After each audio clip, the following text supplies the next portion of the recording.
नमस्कार दोस्तों, आप सभी लोगों का स्वागत है इंडियन डिस्कवरी 92 में। और आज मैं आया हुआ था फतेह स्टड फार्म लुधियाना में। फतेह स्टड फार्म का नाम आप समझ गए होंगे कि मैं कहाँ आया हूँ भाई, जस्सर साहब के फार्म पर। तो इस वीडियो में हम आपको डिटेल से घोड़े के बारे में बताएंगे, क्योंकि मेले में इतनी जानकारी नहीं ले पाते हैं, क्योंकि मेले में थोड़ा सा शेड्यूल बिजी रहता है।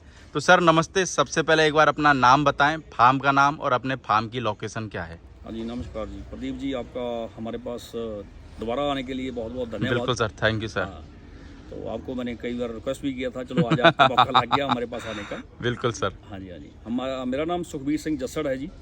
तो हमारे फार्म का नाम है फतेह स्टड फार्म, जो दनांसू गांव है, कोहाड़ा लुधियाना के बगल में है, बिल्कुल उसके पास में ही है। तो सर फतेह स्टड फार्म अपने बेटे के नाम पे रख रखा है? हाँ जी, वो मेरे बेटे का नाम फतेह था। और मेरे को लगता है जो आपके पास में घोड़ा था उसका भी नाम फतेह था।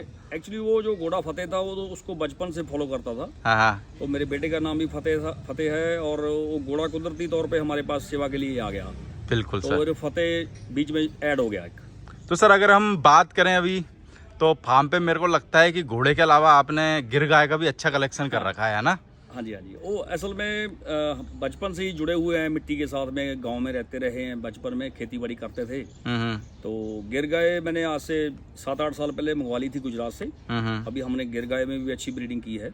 हमने हमारे पास में फीमेल काफी है गिर गाय की। तो सर टोटल कितनी होगी ये गिर गाय जो लोग देख पा रहे सामने, ये सब मिला के मेल फीमेल? हमारे पास में एवरेज गिर गाय तो सारी छोटे बच्चियां मिला के 15 के करीब होंगी।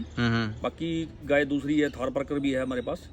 बाकी जो देखने वाले लोगों को मैं बता देता हूँ, ये भी आधे से ज्यादा सब होम ब्रीड है ना? हाँ जी, होम ब्रीड है। और एक ये बुल खड़ा है बीच में, ये बुल हमने पोरबंदर से मंगाया था। अच्छा, पोरबंदर से? हाँ जी, छोटा बच्चा था, अभी 26 महीने का है। 26 महीने का? हाँ जी। बाकी सर फार्म पे घोड़ा घोड़ी की संख्या की बात करें तो टोटल कितनी है अभी? हाँ, घोड़ा टोटल अभी हमारे पास 18 है। 18 है? हाँ जी। पहले आया था जब से कुछ तरक्की हुई क्या, उतनी ही है? तरक्की, हाँ जी, फैमिली बड़ी हो गई। फैमिली बड़ी हो गई। इसको तरक्की नहीं बोलेंगे, फैमिली बड़ी हो गई। फैमिली बड़ी हो गई। तो सर अगर हम बात करें इस वीडियो में स्पेशल दिलराज घोड़े की, मेरे को लगता है आपके फार्म की शान है दिलराज घोड़ा। और आपको मेरे को लगता है मार्केट में पहचान दिलाने में इस घोड़े का भी बहुत बड़ा हाथ है ना? चाहे से रिंग का मैदान हो, चाहे से फिर मेले का मैदान हो। तो सर अगर हम बात करें आज इस वीडियो में दिलराज घोड़े की, तो इसका दिलराज घोड़े का बाप कौन है? दिलराज, एक्चुअली आपको पहले बताता हूँ दिलराज हमारे पास आया कैसे। हाँ बिल्कुल सर। दिलराज तमन्ना थी शुरू से भी एक बड़ा अच्छा स्टालियन रखना है, और प्रोड्यूसर भी हो, अच्छा हो, और शो भी खेलने लायक हो। बिल्कुल। कुदरती तौर पे संदीप बराड़ जैतो जो है हमारे भाई साहब, उनका मैं हमेशा एहसानमंद रहता हूँ बिल्कुल इस मामले में, क्योंकि सनी भाई जो गिल साहब है रनिया वाले, उनके पास में था ये। बिल्कुल। तो बात चली, तो बीच में चलते चलते संदीप बराड़ जैतों के साथ में तालमेल था, पहले अपना रिश्ता अच्छा था। बिल्कुल। तो वहाँ से फिर अपने को, हमारे पास दाना पानी लिखा था, दिलराज ने फिर हमको खरीद लिया। अच्छा। हमने नहीं खरीदा, उसने हमको खरीद लिया। बिल्कुल। हाँ, उसकी फिर हमने स्टार्ट किया सिस्टम। तो दिलराज का बाप है जी दिलबाग। हाँ जी, दिलबाग है, अपने सनी भाई के पास में है, जो उसको तो पूरा इंडिया, पूरा दुनिया जानती है। मेरे को लगता है कि उसका घोड़े वाला तो ऐसा कोई होगा नहीं जो नहीं जानता हो उसको। तो दिलबाग, मैं हमेशा बोलता हूँ, एक स्टालियन का कोई जिंदगी में एक बच्चा आगे स्टालियन तैयार हो जाता है तो उस घोड़े की जिंदगी सफल हो जाती है, धरती के आने का सफल हो जाता है सिस्टम। बिल्कुल। लेकिन दिलबाग के तो इतने स्टालियन हैं इकट्ठे। पुष्कर में 2019 में 7 स्टालियन एक साथ एक कंपटीशन में लड़ रहे थे। और मेरे को लगता है आज कहीं ना कहीं रिंग में चले जाओ, अगर 10-12 घोड़े खड़े तो 3-4 घोड़े उसी के रहते बच्चे, है ना? हाँ, बहुत बड़ा योगदान है। बिल्कुल। मेरे को लगता है कि पूरे घोड़े वालों के लिए बहुत बड़ा योगदान है। और इसकी माँ गायत्री है। गायत्री? हाँ, वो भी महुआ रंग की है, बादल साहब के पास है। अभी है प्रेजेंट में? हम उनके पास ही है। और सर अगर इसकी उम्र और हाइट की बात करें तो उम्र और हाइट में कितना होगा ये? इसकी उम्र का डेट ऑफ बर्थ तो मेरे पास था नहीं, लेकिन जब उनके पास से लेके आए थे उन्होंने बताया था भी एवरेज अभी तक मेरे कैलकुलेशन के हिसाब से 7.5 साल के करीब हो गया। 7.5 साल के करीब उम्र है। हाँ जी। और हाइट में कितना होगा सर? हाइट 65 प्लस है। 66 है, 66 इंच है, लेकिन 65 प्लस है। अगर सर बात करें इसकी कवरिंग फीस की, तो कवरिंग फीस कितनी रख रखी है आज की डेट में? कवरिंग फीस पहले तो हमारा सिस्टम था, अभी चलो जो आते हैं किसान आते हैं, जहाँ कोई भी आता है, तो उससे जो जेन्युइन फीस है वो बंदा खुश होकर दे जाता है। तो फिर हमने एक बार पहले 21,000 किया था, कोई 15,000 दे जाता था, कोई 18,000 दे जाता था।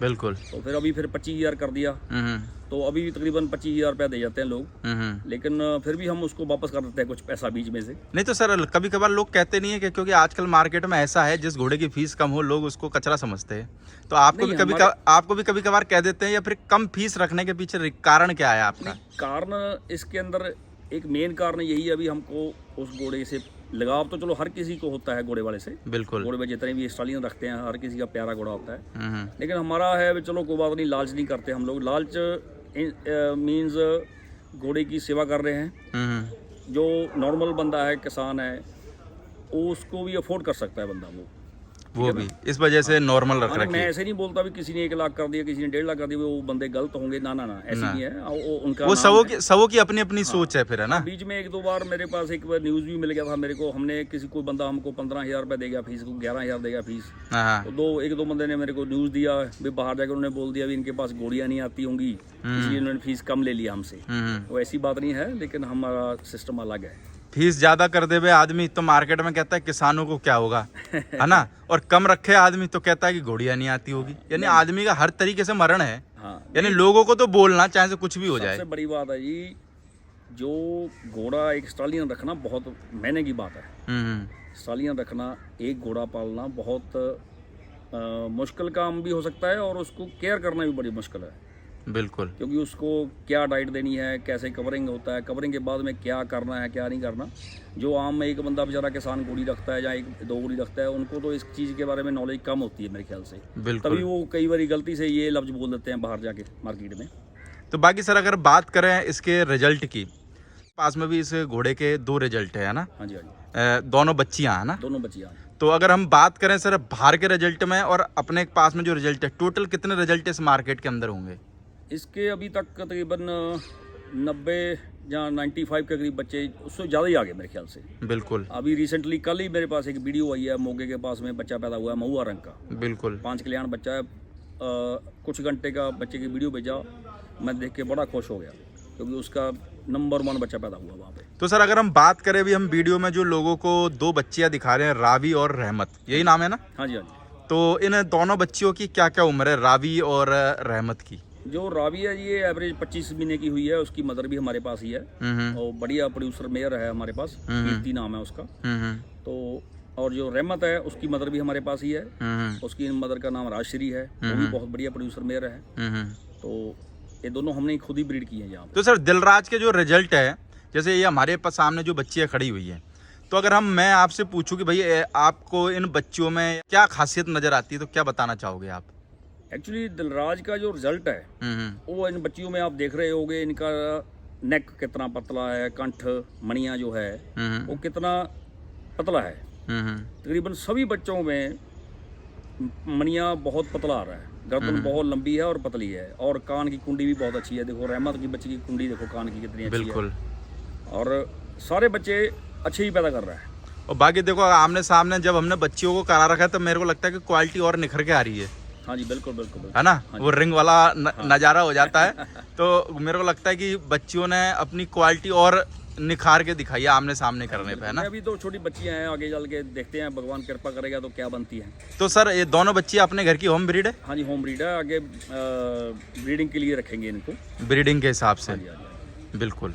बाकी सर अगर बात करें दिलराज घोड़े की शो में, तो मेरे को लगता है कि पूरा, जैसे कि मेले की वीडियो में मैंने बोला था कि आपने पूरा इंडिया घोड़े को घुमा दिया है, तो लगभग कितनी रिंगों में घोड़ा विनर बना होगा? हमने शुरू किया था ये 2019 में जोधपुर, फिर फरीदकोट, फिर आया पुष्कर, फिर आ गया रोहतक, फिर गैरी भाई ने शो कराया था पटियाला में, उसमें भी फर्स्ट आया, फिर हनुमानगढ़ में फर्स्ट आया, तो फिर मुक्तसर हो गया, फिर अभी जंडाली हो गया, फिर लास्ट ईयर फरीदकोट में फर्स्ट आया। बिल्कुल। हनुमानगढ़ में बेस्ट एनिमल भी निकला था वहाँ से, तो काफ़ी शो लड़ गए, लगभग यानी 7, 8, 10 शो में लगा दिया होगा। लगा दिया। तो सर जैसे आप शो में घोड़े वगैरह लेके भी जाते हैं ना, तो आज के शो में और पहले के शो में क्या डिफरेंस देखते हुए? डिफरेंस इस बार जितने भी शो अभी हो रहे हैं उसमें एक बात सामने आई है, पहले जो शो हो रहे थे उसमें मतलब कि क्वालिटी, कुछ स्टालियन होते थे, कुछ बच्चे होते थे 2 दांत या मिल्क टीथ। अभी जितने शो बढ़ रहे हैं उसके बीच में कंपटीशन और टफ हो रहा है। क्योंकि वो टफ क्यों हो रहा है, शो होने के कारण लोगों को समझ आ रही है भी हमने पैदा क्या करना है। बिल्कुल, हर कोई बंदा सोचता है भी मैं शो लड़ने के लिए बच्चा पैदा करूँ। अच्छा, तो इस बार देखना कितने कितने 40 बच्चे कोल्ट मिल्क टीथ आए, स्टालियन कितने कितने इकट्ठे हो गए, सारे टॉप क्लास कंपटीशन लड़ रहे हैं। वो शो के कारण ही कंपटीशन आगे टफ हो रही आ रहा है, और आने वाले फ्यूचर में भी ये कंपटीशन और टफ हो जाएगा। तो सर आज अगर बात करें थोड़ी सी खुल के, है ना, शो के बारे में, तो आज क्या मानते हो जिस बच्चे को उसका सही हक मिलना चाहिए वो मिल रहा है क्या आपकी निगाह से? क्योंकि आप भी एक ब्रीडर हो और काफी टाइम से घोड़ा घोड़ी रख रहे हो। हाँ जी, हाँ जी। नहीं, ऐसे है जो शो में कई बार मिस्टेक हो जाती है। मिस्टेक मीन्स कई बारी हर किसी जज का देखने का अपना एक जरिया, अलग अलग नजरिया होता है। कुछ पॉइंट मालिक को अच्छे लगते हैं घोड़े के अंदर, अपने बच्चे के अंदर। कुछ पॉइंट वहाँ पे जब परफॉर्मेंस करता है घोड़ा जाके, वो परफॉर्मेंस क्या कर रहा है क्या नहीं कर रहा वो पता चल जाता पहले ही, जजों का उसमें नज़रिया क्या है। ठीक है ना, उसमें हमको तो 1-2 बार लगा है भाई हमारे साथ कोई प्रॉब्लम हुई है, जहाँ कोई जजेस कुछ गलत हो गया सिस्टम, तो हमने वहाँ पे आवाज़ भी उठाई थी। लेकिन वो आवाज़ उठाने का हमारा वो मकसद नहीं था किसी को हर्ट करना, किसी को दुख पहुँचाना। ये है कि भाई, दिल की आवाज़ थी। ये है कि बस भाई आपको अपने घोड़े में या बच्चे में क्या है वो बताएं तो आप उस पर सुधार करो। बिल्कुल बिल्कुल, वो बताना चाहिए हर किसी को। मेरे को लगे आप अगर बताएंगे नहीं तो फिर पता कैसे लगेगा उस आदमी को है कि वो सुधार क्या करनी है। जैसे मान लो मैं अपनी बात करता हूँ, मैंने पूछा किसी से, जहाँ पर शो में हम गए, हमारा घोड़ा पीछे आया या आगे आया कुछ भी, वो चलो हमको दुख हुआ उस टाइम भी, लेकिन ये बात उनको बताना चाहिए हमको, फिर आगे बंदा सोचता है। हर किसी के लिए यही चीज़ लागू होनी चाहिए। बिल्कुल, उसको बताना चाहिए बंदे को भी क्या प्रॉब्लम है। हाँ, फिर बोलते हैं मैं भी सोचता हूँ भी वहाँ पे इतना टाइम नहीं होता कि हर किसी को क्या बंदा समझाएगा।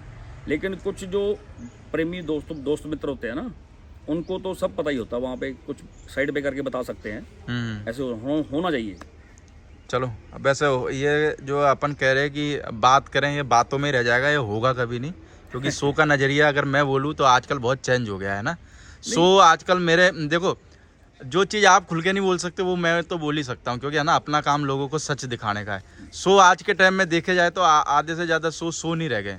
नहीं, शो होने चाहिए, लेकिन जो एक प्लेटफॉर्म के ऊपर खड़े हो गए सारे बंदे आ जाएं भाई हाँ जी हमने 2 शो करवाने हैं पंजाब में, मान लो। नहीं सर, आप ये तो वो बात कह रहे हो कि जो कभी जिंदगी में पॉसिबल नहीं हो सकती है। हो सकती है, पॉसिबल हो सकती है। नहीं हो सकती सर, घोड़े वालों में नहीं हो सकती है पॉसिबल।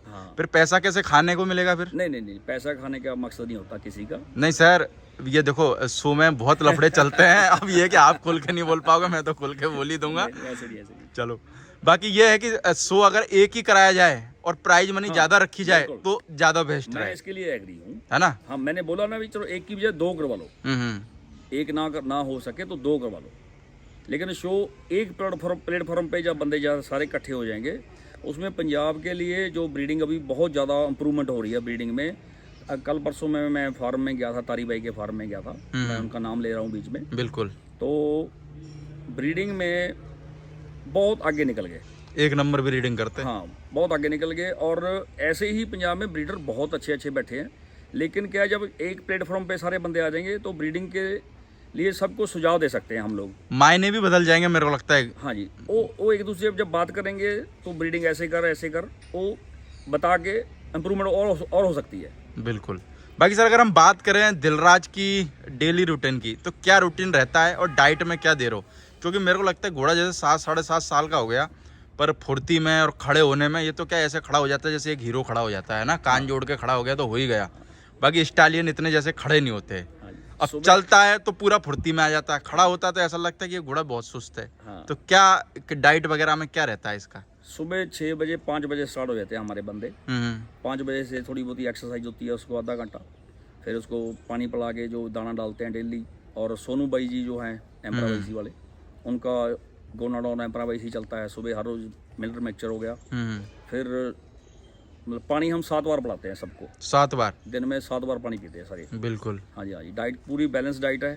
15 साल से एक ही बर्तन रखा हुआ है, उसी से ही तोल के काटा करके रखा हुआ है सिस्टम, वो पूरा बैलेंस डाइट चलती है। तो सर सोनू भाई की डाइट आप जो देते हो मैं इसलिए नहीं पूछ रहा, वास्तव में फायदेमंद है? नहीं, बिल्कुल बिल्कुल। हमको यूज करते हुए हो गए कितना टाइम हो गया आपको यूज करते हुए? हमको 8-9 साल हो गए। 9 साल? हाँ जी, हाँ जी। तो 9 साल पहले जब आप नहीं देते थे सोनू भाई के प्रोडक्ट और जब देने लगे, उसमें क्या डिफरेंस? डिफरेंस है उसमें, बहुत ज्यादा डिफरेंस है। पहले हमारे जानवर में, बच्चों में, इनमें शाइनिंग नहीं आती थी। हम बहुत मेहनत करते थे, शाइनिंग नहीं आना, कई बारी फिर पोटें जो इसको बोलते हैं पानी भर जाता है, कई बारी वो आ जाते थे, कई बारी जिसको बन बोलते हैं वो रुक जाता था। टचवुड भगवान की कृपा है, जब से 8-9 साल से आज तक जब से इनका सिस्टम शुरू किया है, वो कभी ऐसे प्रॉब्लम आई नहीं। तो इनकी गाइडलाइन से ही हमने बहुत कुछ आगे सीखा है। और 8-9 साल से जो इन्होंने हमको उस टाइम जगराव मंडी में मिले थे हमको, तो उस टाइम से जो मेरे को उन्होंने बोला था कि मीठा सोडा कैसे डालना है, हिमालय बतीसा कैसे डालना है, या कुछ भी है, वो डीवार्मिंग कैसे करनी है, वो सारा मेरा सिस्टम लिख के लगाया हुआ है। अच्छा। हाँ जी, हाँ जी। दीवार पे चिपका दिया होगा? बिल्कुल, वो बंदों को सब पता है कौन सी डेट को क्या करना है, क्या नहीं करना। तो उसी हिसाब से सारा रूटीन चलता है। हाँ जी। और जो अभी लेटेस्ट प्रोडक्ट और आ रहे हैं बाहर से, हमको ये बताते हैं, फिर हम इनके हिसाब से हम चलते हैं उनके लिए। और बाहर के प्रोडक्ट देखो, इंडिया के जो प्रोडक्ट है और बाहर के प्रोडक्ट है, मेरे को लगता है उनमें भी, चाहे से वो सोनू भाई के प्रोडक्ट ही क्या, वैसे भी आप और कोई प्रोडक्ट ले लो, जैसे लगाम वगैरह लोग, बहुत सारे लोग दुबई वगैरह से लेके आते हैं, उसमें और हमारे यहाँ की इंडिया की में बहुत जमीन आसमान का फर्क हो जाता है। मेरा भाई कनाडा में है, छोटा भाई, और वहाँ से बिट लेके आया था, डी टाइप। हाँ, डी टाइप बिट लेके आया वहाँ पे, अभी तक वही बिट चल रही है हर शो में। 4 साल हो गए, टूटी नहीं होगी? नहीं, खराब ही नहीं होती। और इंडिया वाली तो 1-1.5 साल में टूट जाती है, कभी कभार तो नई लाके आदमी लगाता है तभी टूट जाती है। हाँ जी, हाँ जी, बिल्कुल। चलो, बाकी दोस्तों आपने इस वीडियो में देखा दिलराज घोड़ा, और अगले पार्ट में हम आपको दिखाएंगे फतेह स्टड फार्म का महाकाल घोड़ा। Okay sir, thank you.